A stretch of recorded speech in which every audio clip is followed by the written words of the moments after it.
G'day ladies and gentlemen, Aussie Starcraft here, bringing you some more sweet Heart of the Storm action. This time we've been casting some games from the IEM Championships that took place about 2 weeks ago now. It was a fantastic tournament that was run. I believe the name of the town is Katowice in Poland, but the pronunciation's a bit tricky, so hence why you'll notice me avoiding saying it in as many casts as possible, as I can't say it and feel like I'm not totally murdering the pronunciation, but nevertheless it was a super awesome tournament that was run. $100,000 prize pool, and the unique thing about the IEM tournament is the World Championships winner, as in the player that places first, takes home the entire prize pool. That's right, $100,000 to a single player, and so all these players are going at it in the hopes that they will make it to numero uno and take home that whopping big check with them. A lot of WCS points also available for other placings, but most players, it's safe to say, have their eyes set on that $100,000. So in the bottom right hand corner, it's going to be our red Terran player uThermal. Now, I haven't actually cast a game of uThermals before, so looking forward to seeing what style of Terran he plays, and excited to see sort of what strategies unfold as he takes on his opponent, who's a blue Protoss player in the top right hand corner. It's going to be LiquidMana, so it is going to be a Terran versus Protoss. I know particularly in the IEM competition there was a heck of a lot of PvZ and a lot of PvP as well, so trying to cast as many of the Terran games as we can on our way through, so our poor Terran brothers don't feel a little bit left out. Just have to tweak the sound. Apparently this sound wasn't coming through very well, but so yeah, Mana looking to open with a gateway first. Interesting position for this pylon here. Potentially going to hide some tech down there, tucked away in the bottom right hand corner, mainly because the Terran player will generally try to scout or scan the natural, and generally won't throw down a scan that'll cover this sort of region here, so very easy to hide tech. Looks like uThermal actually going for a command center first on the low ground. I gotta say, I don't mind this choice, particularly on Altazim Stronghold. It is a very large map, so if you can get away with these slightly riskier strategies, particularly if you wall off the ramp, you're generally safe for the first couple of minutes. So uThermal not actually going for the Reaper opening, so going a little bit riskier. Is gonna fall prey to probably some Protoss shenanigans. Protoss have a diversity of potential openings against Terran, so he probably won't manage to scout this in time. Whatever Mana has planned with this nefarious pylon in the bottom right, probably going to catch him a little bit by surprise. We'll see if he can adequately prepare. He's going to have a lot of Marines here. His gasless opening's gonna allow him to get a lot of Marines very quickly, particularly as he already has those 2 racks finishing up. So going to be a very economic opening for Thermal. The only question is, can Mana exploit that in any way? And we do have Warp Gate on the way as well as a Nexus being thrown down for Mana. The real question is, what tech path does Mana choose?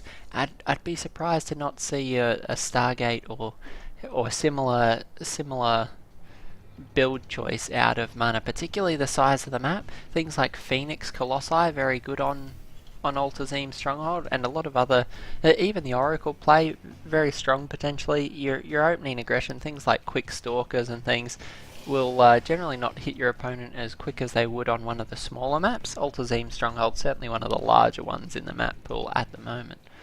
So we'll see what Mana decides to go with. He actually hasn't actually thrown down his tech structure of choice yet, so we are a little bit. Oh, actually, no, it's indeed over here. Missed it. Mana proxying a Stargate on the left-hand side of the map. So a little bit of a surprise here from Mana. Going to be tucking this way. I love the choice. I think Stargate is the right sort of opener for Protoss on this map. There's a lot of other effective strategies. Things like Warp Prism Harass can do a lot of damage. Blink Stalkers obviously can make fun in the main base. They're a fairly large surface to sort of blink in and exploit. But I love the Stargate play option. The Engineering Bay still not completed, and an Oracle already on the way, probably being Chrono Boost out. Indeed it is. And this Oracle's got the potential to do massive damage, particularly with these Marines moving out. I can't help but think there's a little bit poor timing. uThermal going to be throwing down these missile turrets. If he can get one up in the main before this Oracle arrives, power to him, but if that doesn't complete, he will be in dire straits. 2 Marines is not sufficient. The Oracle will burn through those quite quickly. A few more now on the way, so we're up to 3. That's about the start of the number you'll need to protect. This missile turret here is going to be able to do protect most of the mineral line, but the Oracle certainly can probably pick up a few kills at the side. Nice positioning there is going to give 1 kill, 2 kills on the Marines, and as you can see, the Oracle just able to go to town on those. 4 Marine kills and 1 SCV is not a bad choice, but needing to be careful there, the Marines pulling back to defend the base. And so the Oracle, while it didn't do a lot of direct damage, the 1 SCV it got and the 4 Marines did actually pull uThermal back into a defensive position. As we can see, Mana not quite ready in his own base to deal with that substantial amount of Marines. Only 2 Stalkers and a Mothership Core. Probably could have held it, but best to keep the Terran player tied up on his side of the base. Gives Mana the freedom to actually expand. It looks like he may even try to sneak a 3rd base over here. So interesting choice in location. May well go unscouted for some time. The danger, of course, is it does lie on the flight path to dropping this natural expansion. Player will generally try to move around and drop in the backside so they're not spotted in the middle of the map. But we'll see if Mana decides to go with that. He could do a number of other things. Looks like he's actually going Colossi behind Stargate, and this isn't a bad choice, but it does tend to spend a lot of time and resources. As we can see that if we look at our Terran player, we can see +1/+1 almost finished. We can see that most of his infrastructure's up. Stimpack and sorry, not +1/+1, +1 attack and combat shields, and Stimpack already almost finished up, whereas if we look at our Protoss player, Forge's still not on the field, only just about to finish up here, so his upgrades are going to be behind, and his Colossi only starting to build now, so you're going to have to chrono boost a few of those out, as this timing attack from the Terran has the potential to do massive damage. Thermal, with his quick start economy, has more than able to fuel this sort of production, so 5 barracks and Starport throwing out those medevacs, he'll be in a position to attack in another 2 or 3 minutes. So uThermal going to run a Marine up there. Unfortunate for the Marine on the move command, going to be sacrificed needlessly, and that bloodstain will be the only tribute he gets, unfortunately, for his bravery. These other Marines deciding to mark the potential 3rd bases so he can see the timing of those. Unfortunately, I think Mana may well throw it down somewhere else. This probe actually moving out, so perhaps not. Just a proxy pylon is all that Mana may be doing with that probe. But has another pylon over here potentially, and a lot of other options. So Oracle's still in the middle of the map, actually up to 10 kills now, which is a substantial effort. We have 2 medevacs heading out with Marines and a Marauder in them. So these could be able to do a little bit of damage with a lot of energy on the Mothership Core, full 200 energy, plenty of Stalkers in the natural expansion. This drop shouldn't actually do a whole lot of damage. So we can see that Mana very well set up to deal with this. A cannon or 2 here would make him absolutely safe but I don't think he needs it. The amount of Blink Stalkers means that those medevacs aren't landing anytime soon. Moving out with another force to potentially threaten the front door as well. This is what Terran players have to do now that the Colossi are on the field. He has to try and tie these Protoss force up in as many different places as he can. The multi-prong drops, along with some heavy aggression at the front, is the sort of play that will break Protoss players down. Allow you to snipe Nexus. If you haven't seen Polt at it, you ought to watch his TVP. It's one of his best matchups, and particularly in a day and age where Terran players in general are struggling against Protoss, it does allow you to do a massive amount of damage, and with the right micro, it keeps you in the game, which quite a few Terran players seem to be struggling with in the late game, or even getting to the late game, as Blink Stalker all-ins have been very popular lately. So, nice feedbacks on that. Medevac's actually almost going to wipe it out wholesale, and these Marines flirting with death a little bit. These 2 Colossus more than capable of cleaning these up, and the medevacs actually didn't make their way to the natural. Actually going to threaten the 3rd base, and a cancel on this 3rd would be great.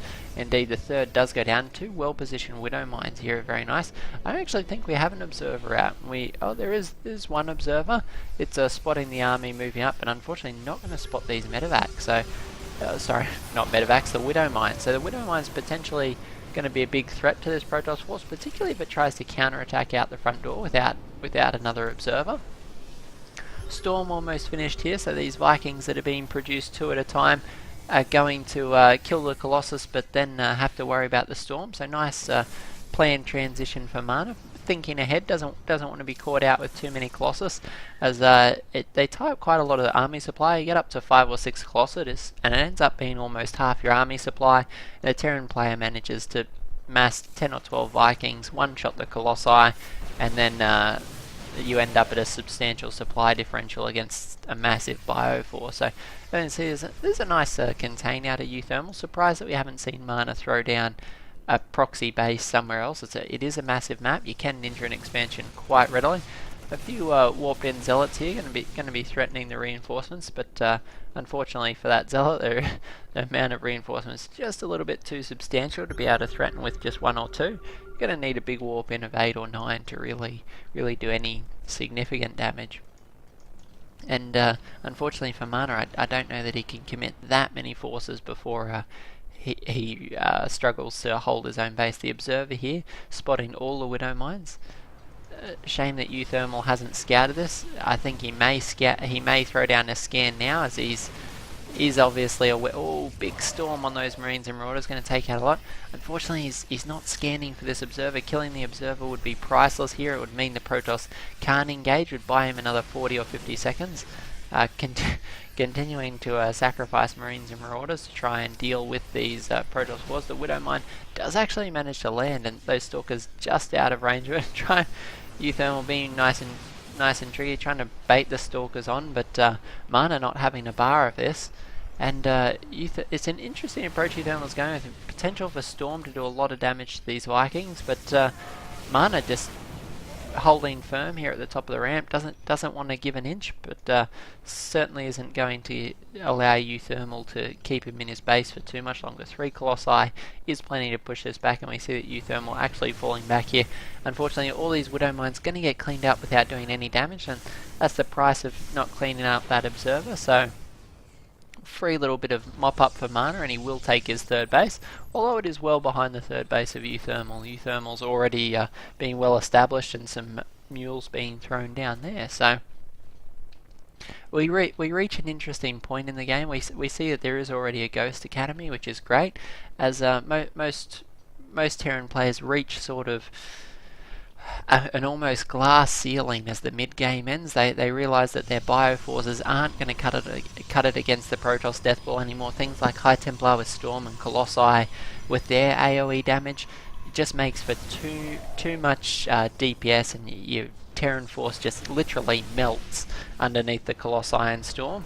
So most Terran players realise that they hit this glass ceiling, need things like Ghosts, need Ravens, need other tools to try and go to work on the Protoss player. So we see that coming out. We see Ghosts being produced in the unit composition. We've already got 2 on the field, and not sure if they're actually up here. They are on their way, so going to be here for some nice EMPs shortly. Though I've got to say, Mana's High Templar positioned fairly well. There's a lot of High Templar on the field. 7 High Templar is a lot of Storm, and they are spaced quite nicely, so there won't be any single clutch EMPs taking out all of them.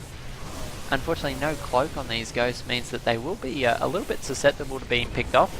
The combination of cannons, the cannon positioning, and the potential of a Storm is making this 3rd base very hard to pick off, and Protoss players take careful note of just how Mana is doing this, and uThermal forced to GG right out of that game. So we may actually skip forward to the end of that. Just watch the last few minutes, because I think this is crucial for a Protoss player. For most Protoss players, we saw that Mana took this base very late, and normally it's quite hard for a Protoss player to defend this 3rd, particularly against a maxed out Terran army. As we see, the upgrades, the upgrades actually have lagged behind, and the Protoss players 2-2 to the 1-0 of Thermal, so that's a little bit unfortunate there.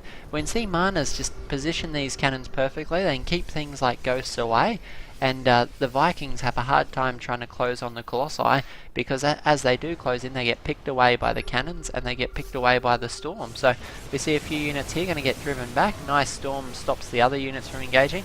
Thermal tries to push in here, but his Ghost already taking damage. Photon overcharge on the Nexus, pushing those units further and further away. Nice Storm clears out most of the Vikings, and unfortunately for Thermal, he just can't get these Vikings onto the Colossus where they deal damage. and he has to GG out of the game. So nice positioning from Mana there. Altazim Stronghold, obviously, I think it's one of the few maps actually staying in the map pool next season, so Protoss players, take note of how Mana defended that. Your third base always coming under attack. Good positioning of cannons, good positioning of Templar for Storm, and keep tucking the Colossus right at the back. Great positioning. Unfortunately for uThermal, does get cleaned up in game number 1, so GG, well played to both these players. Looking forward to casting a few more games. We may cast another game out of this series yet, and see if uThermal can recover his pride, or whether Mana's going to stomp him 2-0 to progress in the tournament. I hope you guys are enjoying them. If you are, by all means, give us the old thumbs up. We do enjoy getting any feedback and responses, so if you've got any comments, throw them down below. Always curious to hear what you have to say. And there's Aussie StarCraft, and I'll catch you guys in the next cast. Thanks, guys.